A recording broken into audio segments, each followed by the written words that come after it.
चलो अब हम लोग जो है वो अलंकार पढ़ेंगे, थोड़ा संक्षिप्त में भी, थोड़ा डिटेल्स में भी, और ट्रिक के भी माध्यम से, जिससे कि हमें आसानी से अलंकार, पूरा अलंकार समझ में आ सके। ठीक है, तो चलिए देखते हैं। तो अलम जो कार से मिलकर बना है अलंकार। अलम का अर्थ होता है आभूषण या गहना, कार का अर्थ होता है करने वाला।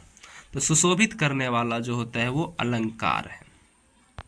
तो किसको सुशोभित करता है? तो शब्दों को सुशोभित करता है। जैसे एक स्त्री को आभूषण उसी के गले में स्वर्ण सुशोभित करता है, सुंदरता प्रदान करता है, उसी तरह शब्दों में जब हम अलंकार का प्रयोग करते हैं तो वो शब्द भी सुशोभित हो जाता है, सौंदर्य हो जाता है। तो अलंकार शब्दों में लगाना बहुत ही जरूरी है, जिसके कारण वो शब्द आकर्षक और सुंदर लग सके। तो शब्द को, स्त्री को सुंदर बनाने के लिए जैसे हमें गहना की ज़रूरत होती है, स्वर्ण की ज़रूरत होती है, आभूषणों की ज़रूरत होती है, उसी तरह हमें शब्दों को सुशोभित करने के लिए, सुंदर करने के लिए हमें अलंकार की ज़रूरत होती है। ठीक है, तो अलंकार जैसे अलंकार अर्थ होता है आभूषण या गहना, कार का अर्थ होता है करने वाला। ठीक है, तो जो सीधा क्वेश्चन आ सकता है, जैसे स्टेट में आया था कि अलंकार का अर्थ क्या होता है। एक ऑप्शन दिया था आभूषण, एक का अर्थ हुआ था, ऐसे कुछ ऑप्शन दे दिया था शब्दों से। ठीक है, तो उसमें क्या लगाओगे? आभूषण। तो अलंकार समझ गए। तो जो विषय या काव्य को अलंकृत करे उसे अलंकार कहा जाता है। जो विषय या काव्य को अलंकार करे उसे अलंकार कहा जाता है। अलंकार, उसे अलंकार कहा जाता है। अलंकार ही क्या होता है? जिसे अलंकृत किया जाए, जिस शब्दों को हम अलंकृत करेंगे उसे अलंकार कहा जाता है। प्रवर्तक, अलंकार के प्रवर्तक कौन है? तो आचार्य भामा है। इसकी रचना है काव्य अलंकार, जो कि 6वीं-7वीं सदी में लिखा था।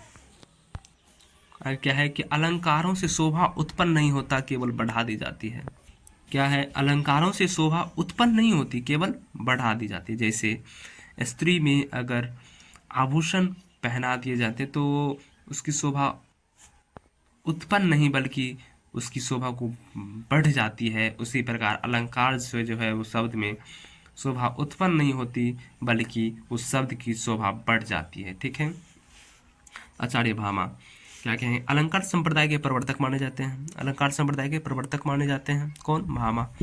इसने क्या कहा है कि क्या कहा है? ना कंतमपि निर्भुस विभति वनिता मुखम विभाति नारिव विदग्ध मंदना। क्या कहा है कि ना कांतमपि निर्भुस विभाति, ना कांतमपि निर्भुस विभाति वनिता मुखम विभाति नारी विदग्ध मंदना। यानी अर्थात जिस प्रकार नारी का मुख जो है वो आभूषणों के बिना सुंदर या शोभा नहीं देता, नारी का मुख जो है शोभा नहीं देता आभूषणों के बिना, वैसे ही कविता अलंकारों के अभाव में सुशोभित नहीं होती। अभी हमने आपको बताया था कि नारी को सौंदर्य बनाने के लिए जैसे आभूषण की जरूरत होती है, उसी प्रकार कविता को सौंदर्य बनाने के लिए अलंकारों की जरूरत होती है। ठीक है, कि नारी का मुख आभूषणों के बिना जैसे सुंदर या शोभित नहीं देता है, वैसे ही कविता जो है अलंकारों के अभाव में सुशोभित नहीं होता। इन्होंने सभी अलंकारों का मुख, इन्होंने किसने? आचार्य भामा ने। तो इन्होंने सभी अलंकारों का मूल वक्रोक्ति माना है। आचार्य भामा ने क्या माना है? कि सभी अलंकारों का मूल वक्रोक्ति माना है। अब देखो, सब अपने अपने प्रकार से अलंकार की परिभाषा दिए हैं। आचार्य भामन ने क्या कहा है कि काव्य शोभासः कर्तारो धर्मः गुणः। काव्य शोभासः, काव्य शोभासः कर्तारो धर्मः गुणः। किसने कहा है? आचार्य भामन ने। इसका अर्थ हुआ, क्या हुआ कि काव्य गुण जो है, गुण काव्य के शोभा कारक धर्म है और अलंकार उसके वर्धक है। आचार्य भामन ने और क्या कहा है कि अलंकृति, अलंकृति इति अलंकारः, अलंकृति इति अलंकारः। किसने कहा है? आचार्य भामन ने।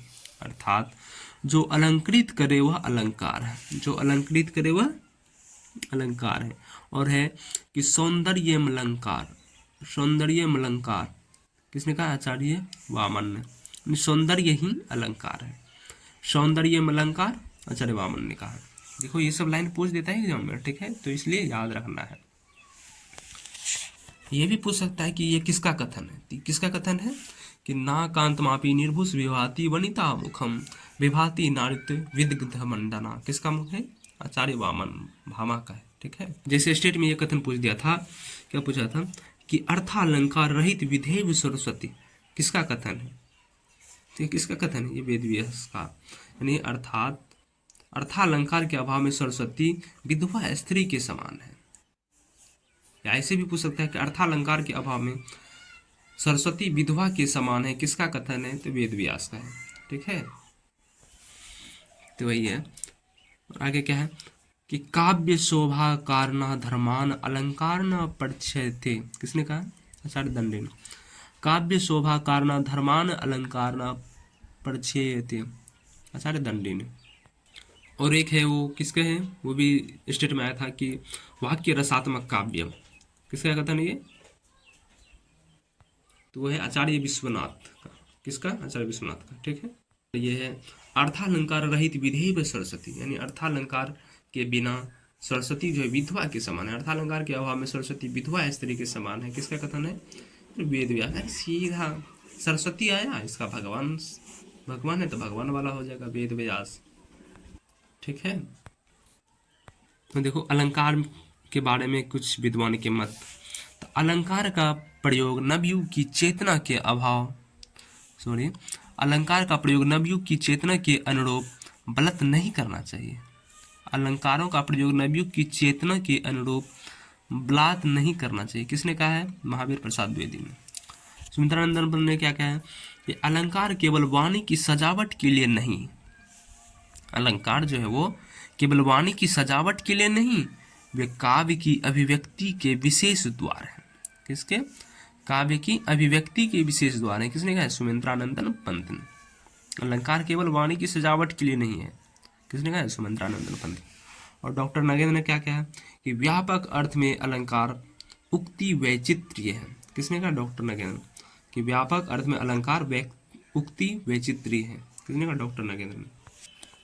शुक्ल के कुछ कथन है, जैसे मैं अलंकार को केवल वर्णन प्रणाली मानता हूँ, ये सब आगे पर लेना कॉपी से। अब हम सीधा बात करेंगे अलंकार में, ठीक है। हाँ एक इम्पोर्टेंट है ये संप्रदाय और प्रवर्तक और ग्रंथ, ये वाला कर लेते हैं। तो इधर है संप्रदाय, इधर है प्रवर्तक, इधर है ग्रंथ।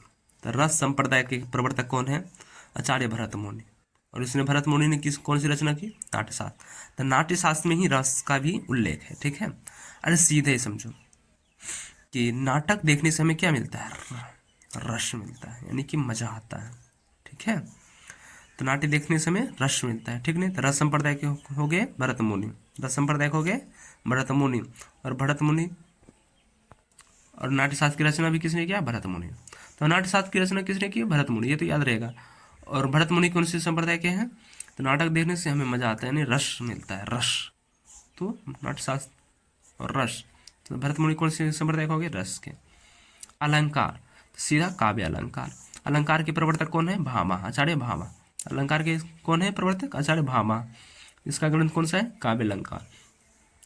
रीति का वामन, तो इसका हो जाएगा काव्य अलंकार। सूत्र, इसमें सूत्र जो है, सूत्र जुड़ जाएगा, दो अक्षर का इधर है तो दो अक्षर इधर हो जाएगा। का अलंकार काव्य अलंकार, रीति काव्य अलंकार, सूत्र। तो रीति का प्रवर्तक कौन है, रीति संप्रदाय का प्रवर्तक कौन है, वामन। इसका कौन सा ग्रंथ है, काव्य अलंकार, सूत्र। और वक्रोक्ति का कुंतक, देखो इधर उजराया हुआ है, क्र है, तो इधर कुंतक हो जाएगा। तो वक्रोक्ति, तो वक्रोक्ति जीवितम, इधर भी वक्रोक्ति, इधर भी वक्रोक्ति हो जाएगा। क्र है ना बीच में, यहाँ भी क्र क आ गया बीच में, क।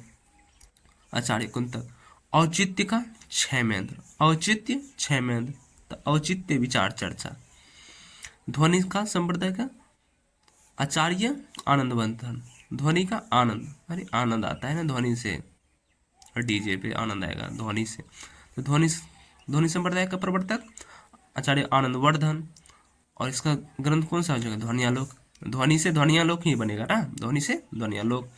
तो ध्वनि से ध्वनियालोक, तो ध्वनि संप्रदाय का प्रवर्तक आनंदवर्धन, आनंदवर्धन का ग्रंथ कौन सा है, ध्वनियालोक। तो जिसका संप्रदाय रहेगा उसी का तो ग्रंथ भी करेगा, अब अलंकार के भेद को देखते हैं। तो आचार्य वामन के अनुसार दो भेद हैं।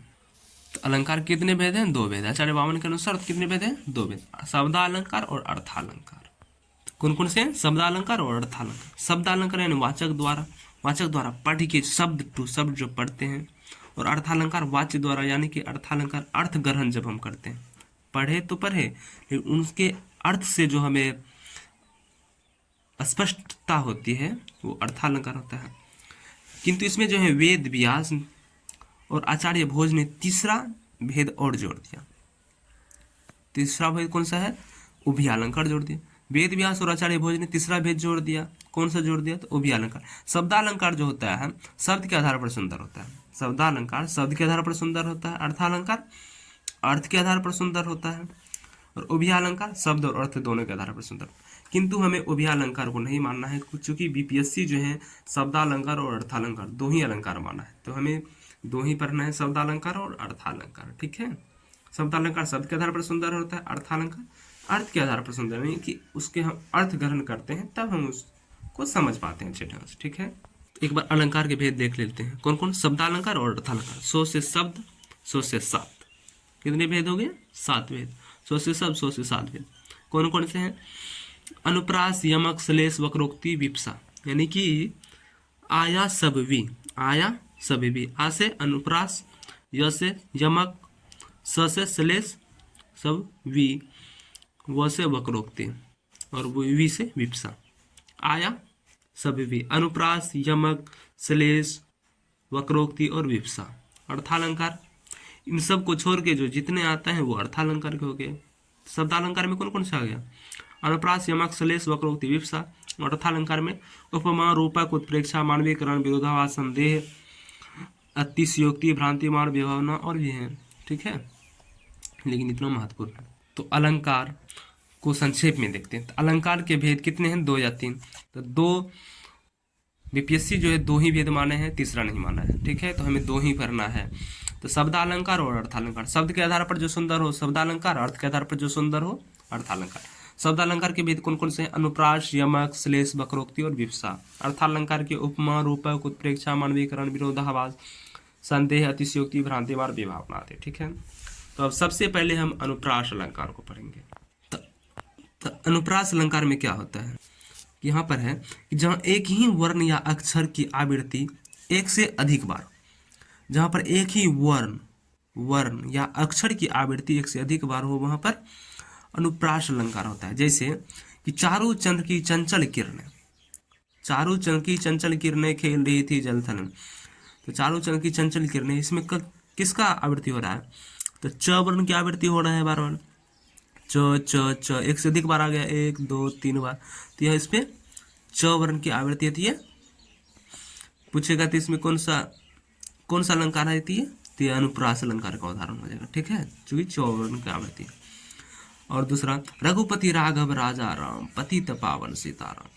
तो जैसे इसमें र की आवृत्ति हो रही है, अनुप्रास अलंकार का उदाहरण होगी। ठीक है, और देखो जैसे अनुप्रास, अनु और प्रास। अनु का मतलब होता है बार बार, प्रास का अर्थ होता है वर्ण या अक्षर। अनुप्रास, अनु का अर्थ होता है बार बार, प्रास का अर्थ होता है वर्ण या अक्षर। तो बार बार जो अक्षर आवृत्त हो वो अनुप्रास है। जहाँ एक ही अक्षर या वर्ण के आवृत्ति एक से अधिक बार हो, अनुप्रास अलंकार है। जैसे तरनी तनुजा तट तमाल तरवर बहुछाय, तो इसमें त वर्ण की आवृत्ति है। तो पंक्ति में त वर्ण की आवृत्ति 5 बार हुई, तो यह अनुप्रास अलंकार है। मैया मोरी मैं नहीं माखन खायो, मैया मोरी मैं नहीं माखन खायो। तो इसमें जो है म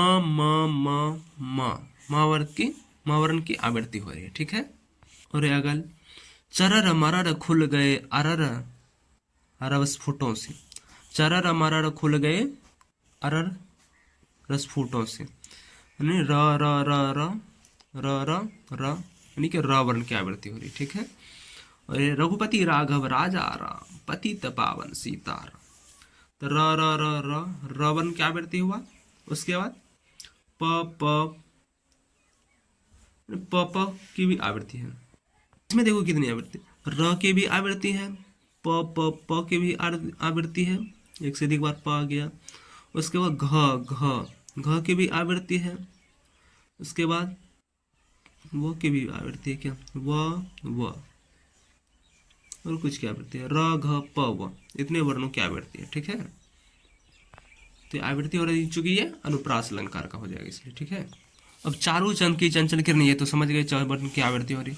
अब बंदं गुरु पद पदुम पराग, सूरज सुबास सरस अनुराग।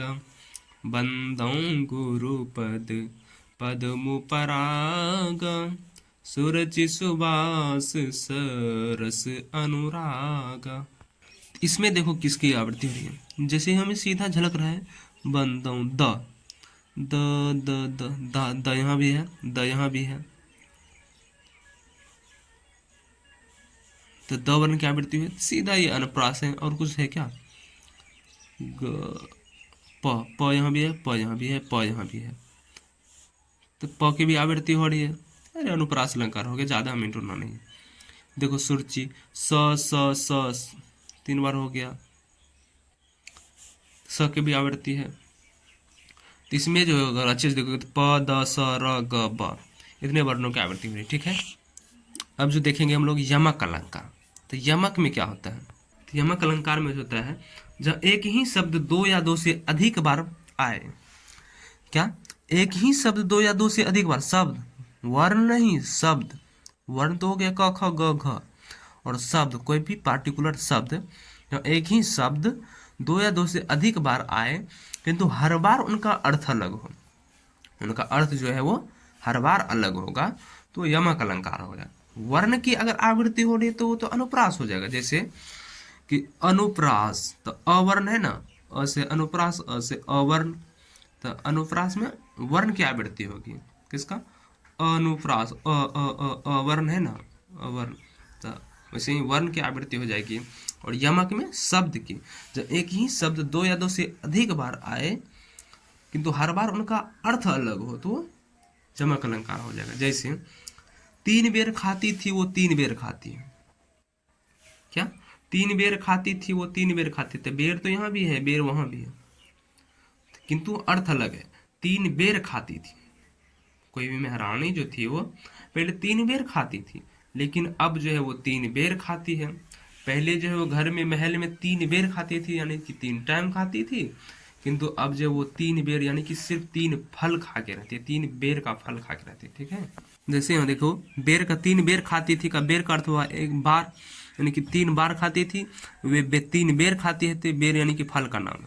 ठीक है, अब जैसे ही मारुति मधुर मनोहर देखी, भयो विदेहु विदेहु विसेखी, सॉरी मारुति नहीं, मूर्ति मधुर मनोहर देखी, भयो विदेहु विदेहु विसेखी। तो यहाँ पर, यहाँ भी विदेहु है, यहाँ भी विदेहु, तो इस विदेहु का अर्थ हुआ राजा जनक, और यहाँ पर विदेहु का अर्थ हुआ कि शरीर की शुद्ध बुद्ध खो बैठना। ठीक है, तो शब्द तो आ रहा है 1 से अधिक बार, 2 या 2 से अधिक बार, किंतु हर बार उनका अर्थ अलग है। जैसे कनक कनकते सो गुनी, मादकता अधिकाय, वा खाए बोराय जग, या पाए बोराय। क्या कहा, कनक कनकते सो गुनी, मादकता अधिकाय, वो खाए बोराय जग, या पाए बोराय। एक कनक का अर्थ होता है सोना, और एक कनक का अर्थ होता है धातु। कनक का अर्थ सोना भी होता है, कनक का अर्थ धतूरा, तो जैसे इस कनक का अर्थ सोना, इसका अर्थ धतूरा। तो अर्थ बोल रहा है कि सोना में धतूरा से 100 गुना अधिक मादकता यानी नशा होता है, सोना में जो है धतूरा से 100 गुनी मादकता है।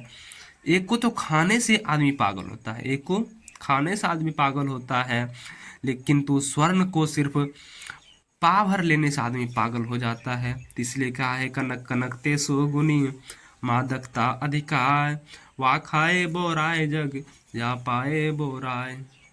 अगला है बड़ जीते सर मैन के, ऐसे देखे मैना, हरनी के नैनान ते, हरिनी के ए नैन। लय गलत बोल दिए थोड़ा, लय इसका पता नहीं क्या है, किंतु ऐसे बोलते हैं बड़ जीते सर मैन के, ऐसे देखे मैं ना, बड़ जीते सर मैन के, ऐसे देखे मैं ना, हरनी के नयनान ते हरिनी के ए नयन, यानी मैन, मैन का अर्थ हो गया इसका कामदेव, बड़जीते सर मैन के, मैन का कामदेव, ऐसे देखे मैं ना, ऐसे देखा मैं नहीं, मैं नहीं, हरणी के नयनांत यानी कि हिरण के यानी मृग के, हरिणी के ये नयन, हे हरि ये नी के ये अच्छे हैं। तो यमक के जो हैं भेद भी होते हैं अभंग और सभंग, चूंकि हम भेद को उतना अच्छे से नहीं पढ़ेंगे, पढ़ना होगा तो कॉपी में पढ़ लेंगे अच्छे से, क्योंकि बीपीएससी हमें लगता है कि शायद भेद से नहीं पूछता है, फिर भी थोड़ा बहुत देखते चलेंगे। अभंग और सभंग, अभंग होता है कि किसी शब्द को खंड किए बिना ही जब अर्थ निकल जाए, और सभंग का अर्थ होता है भंग करने पर जब अर्थ निकले, यानी शब्द को खंड नहीं करते हैं, शब्द को जब बिना खंड किए। अभंग का अर्थ होता है बिना, बिना भंग, और सभंग का अर्थ है भंग करने पर जब अर्थ निकले, वही अभंग और सभंग। जैसे उदाहरण देखो, 3 बेर खाती थी वे 3 बेर खाती है, बेर, ठीक है, सीधा अर्थ आ गया। अब देखो सभंग का उदाहरण देखते हैं, हो जाएगा सभंग के उदाहरण जो है ये है, जैसे कुमोदनी मानस मोदनी महा, तो कुमोदनी मानस मोदनी, मोदनी यहाँ है तो यहाँ भी मोदनी, लेकिन इस शब्द के साथ है, तो क को हम भंग कर दिए, इसमें क को हटा दिया, तो मोदनी मानस, मोदनी और मोदनी, तब न हुआ इस मोदनी का अर्थ और इस मोदनी, ठीक है। ऐसे अभंग के उदाहरण देखते हैं, या भग की सीधा यमक का उदाहरण समझो देख रहे हैं यहाँ पे, ठीक है। 3 बेर खाती थी वे 3 बेर खाती है, इसका तो समझ गए।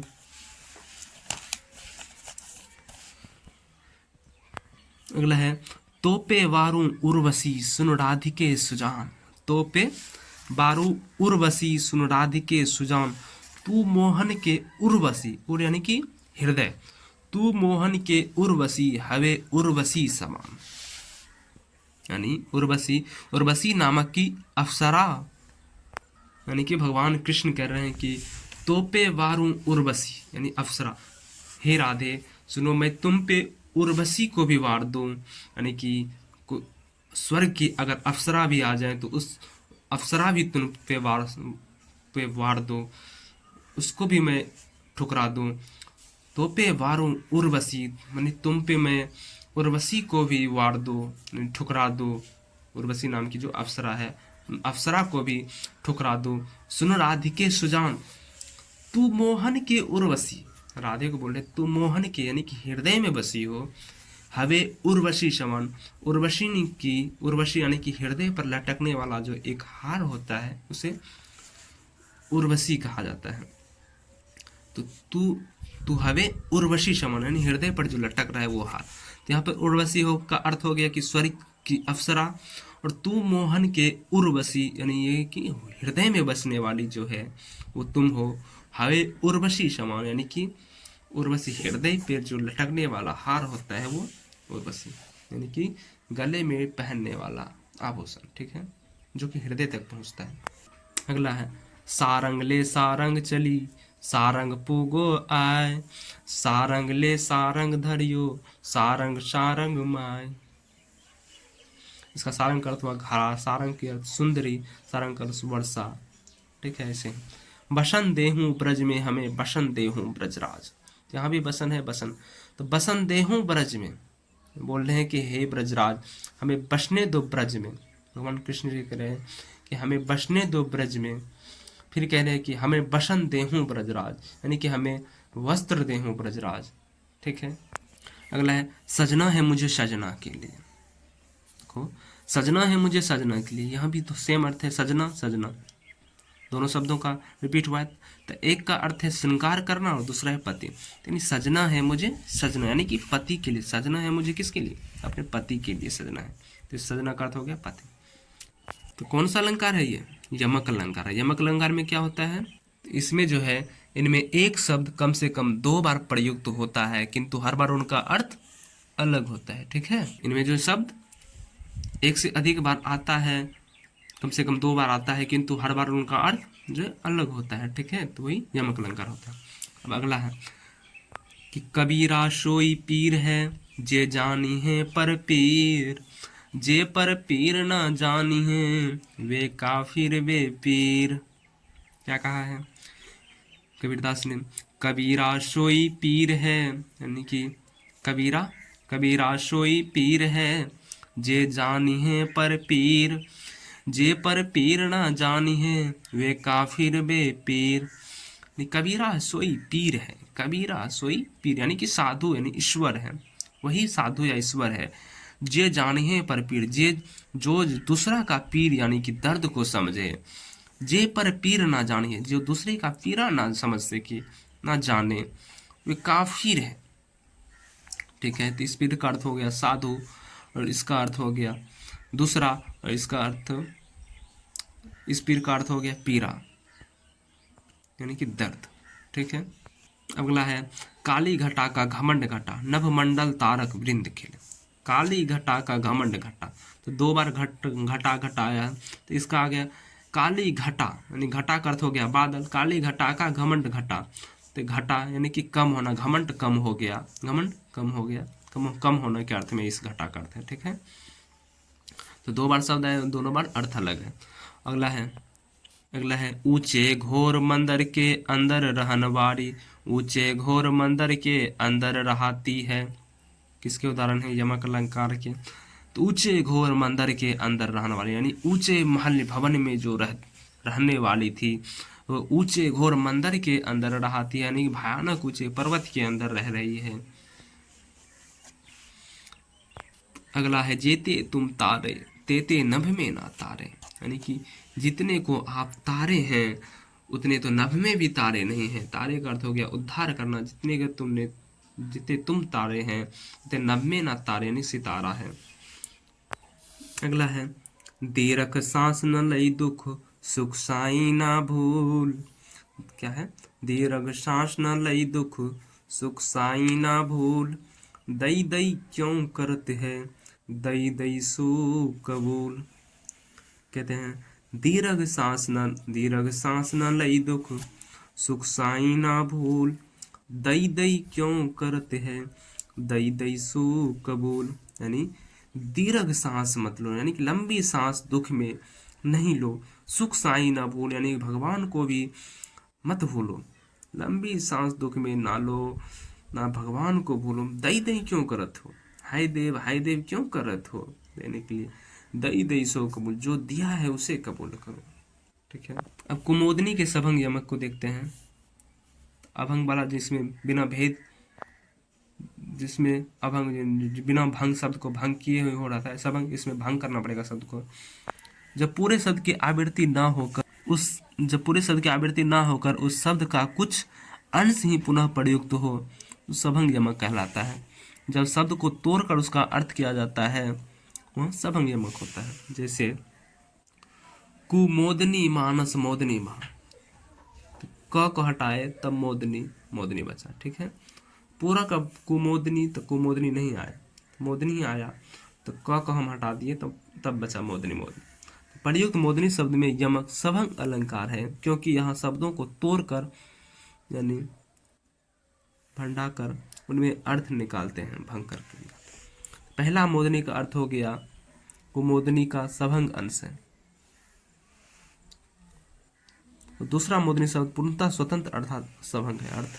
कुमोदनी का हो गया कुमोदनी का पुष्प, और मोदनी का सुख देने वाले।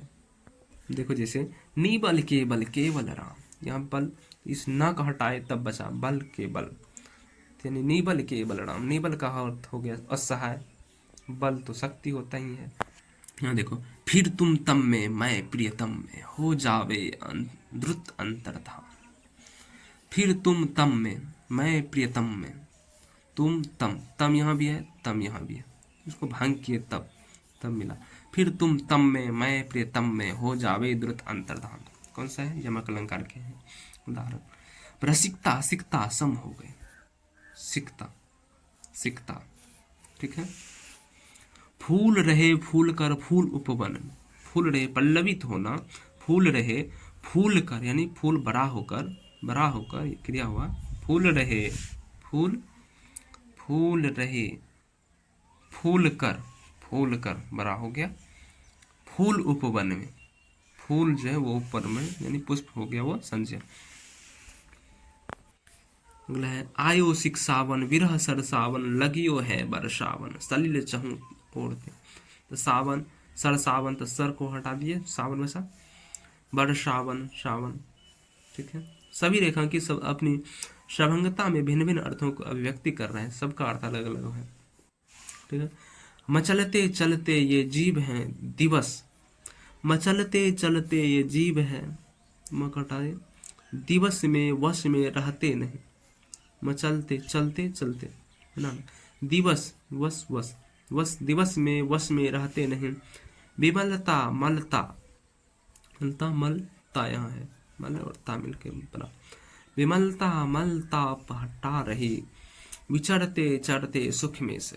ठीक है, ठीक है। तो अब आगे देखते हैं, तो श्लेष अलंकार को देखते हैं। श्लेष का अर्थ होता है सटना, स से श्लेष, सो से सटना। अर्थ क्या होता है इसका? सटना है, चिपकना।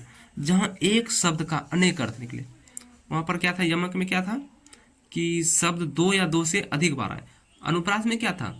वर्ण की आवृत्ति हो रही थी। जैसे वर्ण की अ है तो अ से अनुप्रास, अ से वर्ण है ना, वैसे ही अनुप्रास में वर्ण की आवृत्ति हो रही थी, और यमक में जो है वो शब्द की आवृत्ति हो रही थी, दो या दो से अधिक बार। शब्द में कम से कम दो बार शब्द आए, दो से अधिक बार या दो से अधिक बार। और श्लेष में शब्द एक ही बार आए, जहां एक शब्द चाहे जितना बार आए, एक शब्द का किंतु अर्थ उनका अनेक हो। जैसे कि चरण धरत चिंता करत चितवन चारूं, चरण धरत चिंता करत चितवन चारूं ओर, सुवर्ण को खोजत फिरत कवि व्यभिचारी चोर। क्या है? चरण धरत चिंता करत चितवन चारूं ओर, सुवर्ण, क्या? सुवर्ण को खोजत फिरत कवि व्यभिचारी चोर। सुवर्ण को खोजता है कवि भी, व्यभिचारी भी, चोर भी। तो कवि के अर्थ में सुवर्ण का अर्थ हो गया सुंदर वर्ण। कवि जो सुंदर वर्ण की खोज करता है, अक्षर की खोज में रहता है। व्यभिचारी जो है वो सुंदर स्त्री की खोज में रहता है। व्यभिचारी के अर्थ में सुवर्ण का अर्थ हो गया सुंदर स्त्री, और चोर के अर्थ में सुवर्ण का अर्थ हो गया स्वर्ण, यानी कि सोना। तो चोर भी सुवर्ण को खोजता है, यानी कि सोना को। शब्द तो एक ही है किंतु इसका अर्थ अनेक हो गया, तो ये श्लेष अलंकार हो गया। ठीक है। तो श्लेष अलंकार के भी दो भेद होते हैं, अभंग श्लेष और सभंग श्लेष। जैसे वहां पर भी अभंग यानी कि बिना भंग की भी निकल रहा था अर्थ, और सभंग में भंग करने पर अर्थ निकल रहा था, वैसे ही होगा यहाँ भी। यमक में हो रहा था ना, तो ऐसे ही अभंग श्लेष, जहाँ शब्द को टुकड़े किए बिना ही दो या दो से अधिक अर्थ निकले। जैसे है जहाँ गांठ तहाँ रस नाहि, जहाँ गांठ है तहाँ रस नाहि। जहाँ गांठ यानी कि ईर्ष्या है, कपट है। एक गांठ होता है जहाँ गांठ तहाँ रस नहीं, जहाँ की गांठ है यानी कि इख के पोर में जहाँ गांठ है वहाँ रस नहीं, मीठा या जलीय अंश नहीं होता है। जहाँ गांठ तहाँ रस नहीं, अगर इख के पोर में गांठ है जहाँ, तो वहाँ मीठा या जलीय अंश नहीं होता है, वहाँ रस नहीं होता है। वैसे ही अगर गांठ ईर्ष्या या कपट रिश्ते में आ जाए, रिश्ते में अगर ईर्ष्या कपट हो जाए, तो वहाँ आनंद या प्रेम नहीं होता है मनुष्य के अर्थ में। इस गांठ का अर्थ दो निकला, जैसे ईर्ष्या कपट और इक का पोर, इस रस में आनंद का प्रेम और मीठा जलीय अंश। इक के पोर में जैसे मीठा जलीय अंश नहीं रहता, वैसे ही जहाँ ईर्ष्या कपट हो वहाँ आनंद प्रेम नहीं बचता रिश्ते में। ठीक है। अब है नव जीवन दो घनश्याम हमें। तो नव जीवन का अर्थ हो गया जीवन और पानी, घनश्याम का अर्थ हो गया कृष्ण और बाल। तो कृष्ण के अर्थ में समझेंगे तो हमें, तो नव जीवन दो घनश्याम हमें, यानी कृष्ण से कह रहे हैं कि हमें जीवन दो, नया जीवन दो भगवान। और अगर हम नव जीवन दो घनश्याम को अगर हम बादल मान ले, घनश्याम का दो अर्थ हो गया कौन कौन से? पानी, सॉरी, बादल और कृष्ण। तो अगर घनश्याम को हम बादल मान ले तो बोलेंगे, बादल को कह रहे हैं कि घन नवजीवन दो घनश्याम हमें, यानी कि बादल को हम कह रहे हैं कि पानी दो हमें। ठीक है। अब अगला है जिसको कि महिषासुर प्रार्थना में भी कराते हैं बराबर, कि क्या है कि मेरी भव बाधा हरो, गाइएगा, मेरी भव बाधा हरो, राधा नागरी सोय, मेरी भव बाधा हरो, राधा नागरी सोय। जातन की झाई पर तू है, जातन की झाई पर तू है, श्याम हरित द्युति होई, मेरी भव बाधा हरो, कि मेरी भव बाधा हरो। किसकी रचना है? तो बिहारी की है, अत्यंत लोकप्रिय है। यहाँ पर भी देखो, झाई का अर्थ हो गया परछाई और झलक और ध्यान, तीन अर्थ हो गए। श्याम, श्याम का अर्थ हो गया श्याम कृष्ण, सावला रंग पाप, और हरित द्युति का हरे भरे प्रश्न, और हरा रंग और कंतहीन छीनल। ठीक है, तो क्या बोले? मेरी भव बाधा हरो, राधा ना करी सोय, जातन की झाई परत है, श्याम हरित द्युति होय। ठीक है, अब अगला है कि रहे मन पानी राखिए, रहे मन पानी राखिए, बिन पानी सब सून, पानी गए न ओबरे, मोती मानुष चून। यहाँ पानी श्रेष्ठ पद का अर्थ मोती के अर्थ में चमक, मानुष यानी कि मनुष्य के अर्थ में इज्जत है पानी का, चून यानी आटा के अर्थ में जल है, मोती के अर्थ में चमक है इस पानी का अर्थ। ठीक है, पानी का अर्थ अनेक प्रकार से है। अगला है बलिहारी नृपकोप की, गुण बिन बुंद न दय, बलिहारी नृपकोप की, गुण बिन बुंद न दय। शिष्टपद गुण है, क्योंकि गुण का यहाँ दो से अधिक अर्थ निकल रहा है। ठीक है, निरपक्ष में गुण बुद्धि। तो ये सब किसके उदाहरण हैं? तो ये सब श्लेष अलंकार के उदाहरण हैं। ठीक है, आगे देखते हैं अब। नल की अरुणल नीर की, नल की अरुणल नीर की, गति एके करी जोय। क्या है? नल की अरुणल नीर की, गति एके करी जोय, जे तो नीचो हवे चले, ते तो ऊंचो होय। क्या है? नल की अरुणल नीर की, गति एके करी जोय, जे तो नीचो हवे चले, ते तो ऊंचो होय। तो कह रहे हैं नल की अरुणल नीर की, नल की जिस प्रकार नल जितना नीचा जाता है उसका पानी उतना ही ऊपर आता है, उसी प्रकार मनुष्य जितना नीचा यानी कि विनम्र होकर चलता है, विनम्र रहता है, वो उतना ही ऊपर उठता है, यानी ऊंचा उन्नत होता है। ठीक है, तो देखो क्या है, नल की अरुणल नीर की, गति एके करी जोय, जे तो नीचो हवे चले। नल की अरुणल नीर की, गति एके करी जोय, जे तो नीचो हवे चले, ते तो ऊंचो होय। कह रहा है मनुष्य एवं नल की पानी गति की गति एक समान होती है। मनुष्य एवं नल की पानी की गति जो है वो एक समान होता है, क्योंकि नल जितना जो है वो जमीन के अंदर जाता है, दबा होगा, उसका पानी उतना ही ऊपर उठेगा। वैसे ही मनुष्य जितना नीचा होकर चलेगा यानी कि विनम्र होकर चलेगा, वह उतना ही ऊपर यानी कि अधिक ऊंचा उन्नत होगा। इस जगह नीचो और ऊंचो, इसका अर्थ देखो, नीचो का दो अर्थ हो जाएगा। नीचो का अर्थ है गहरा और नम्र विनय, और ऊंचो का अर्थ है ऊपर उठा हुआ, उन्नत होना, बड़ा होना। ठीक है, अगला है विपुल धन अनेको रत्न, विपुल धन अनेको रत्न हो साथ लाए, प्रियतम बतला दो लाल मेरा कहाँ है। कि विपुल धन अनेको रत्न हो साथ लाए, प्रियतम बतला दो लाल मेरा कहाँ है। तो इस जगह लाल श्रेष्ठ पद है, लाल का अर्थ हो गया लाल मणि और प्रिय कृष्ण। अगला है जो कि ये तो पहले बता भी दिए हैं अभी जस्ट उधर, चरण धरत चिंता करत, भवे नींद ना शोर, सुवर्ण को ढूंढत फिरे, कभी कामी और चोर। तो इस जगह सुवर्ण का अर्थ जो है वो तीन अर्थ हो गया, सुंदर वर्ण, कवि के द्वारा, कवि के अनुसार सुंदर वर्ण, और कामी कामुक व्यक्ति के अनुसार सुंदर स्त्री, और चोर के अर्थ में स्वर्ण हो जाएगा। ठीक है, अब श्लेष अलंकार के जो सभंग वाला भेद देखते हैं। जहाँ एक ही शब्द के टुकड़े करने पर उसके अनेक अर्थ निकले, या पूरे शब्द का अर्थ तो भिन्न हो परंतु शब्द के विच्छेद करने पर भिन्न अर्थ हो, वहाँ सभंग श्लेष होता है। तो किसके भेद हैं ये?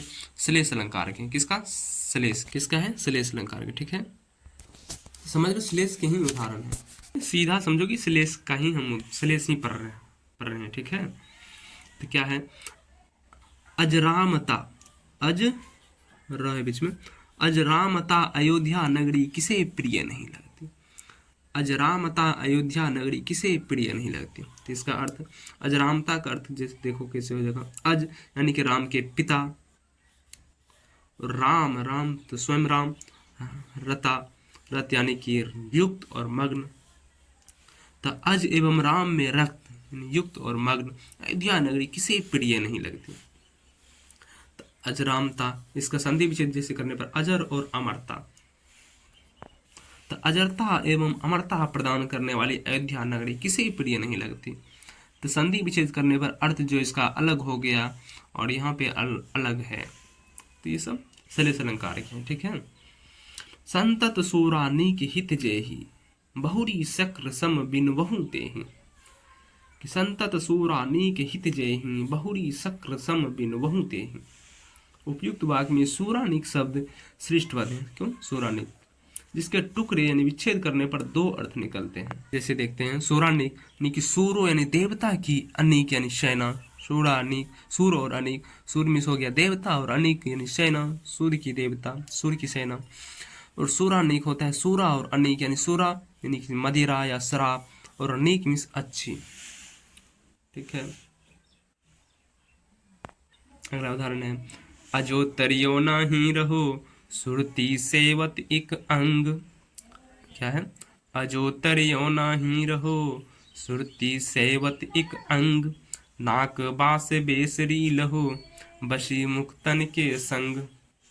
क्या है, अजो तरियो नाही रहो सुरती सेवत एक अंग, नाक बास बेसरी लहो बसी मुक्तन के संग। तीसरे तरियोना का अर्थ हो गया काम का आभूषण, तरियोना नाही का हो गया जो तरा नहीं भाव सागर में ही डूब गया। तो अब जो है शब्दालंकार खत्म हो गया। अब आगे की वीडियो में हम लोग पढ़ेंगे अर्थालंकार, ठीक है।